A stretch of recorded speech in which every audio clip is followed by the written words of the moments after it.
Hello my learners और viewers, क्या आपको पता है कि जो हिस्ट्री होती है वो क्या होती है?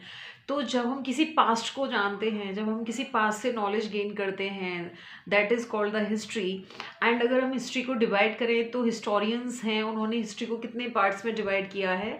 सो हिस्ट्री जो है वो दो पार्ट में डिवाइड की गई है। One is pre history, second is history. Pre history means जब रिटन रिकॉर्ड्स या राइटिंग प्रैक्टिस का इन्वेंशन नहीं हुआ था, उस चीज़ को बोलते हैं प्री हिस्ट्री। और जब रिटन रिकॉर्ड्स से लोगों ने लिखना सीख लिया था, उस रिकॉर्ड को बोलते हैं history. So history is divided into two parts, that is the pre history and the history. Written record जिनके अवेलेबल हैं, राइटिंग प्रैक्टिस जिनकी अवेलेबल है, that is the pre history. और जहाँ राइटिंग प्रैक्टिस अवेलेबल नहीं है, this is called the history. Now अब हम देखते हैं कि जो सोर्सेज हैं हिस्ट्री के, हमें कहाँ से मिलते हैं। तो सोर्सेज ऑफ हिस्ट्री को भी टू पार्ट में डिवाइड किया है, that is the archaeological sources and the literary sources.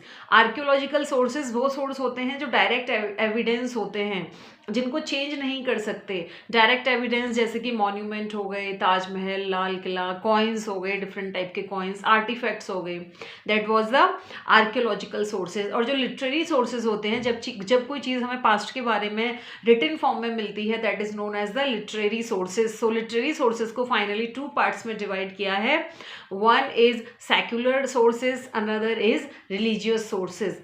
तो सेक्युलर रिलीजियस सोर्सेज क्या होता है? ऐसा सोर्स हिस्ट्री का जिसमें किसी रिलीजन के बारे में बताया गया हो, उस सोर्स को बोलते हैं religious sources. Like Ramayana, Mahabharata, Veda, Purana, ये सारे क्या हैं? Gita, Bible, Quran, they are known as the religious sources. Secular sources जिनमें किसी भी धर्म का कोई वो नहीं होता, केवल एडमिनिस्ट्रेशन और पुराना जो आर्मी था या फिर देश में जो भी क्रॉप्स थे, जो भी डेवलपमेंट था, उसके बारे में बताया जाता है, that is known as the secular sources. वो साइंटिफिक बुक हो सकती हैं, वो किसी भी राजा का एडमिनिस्ट्रेशन हो सकता है, कुछ भी हो सकता है।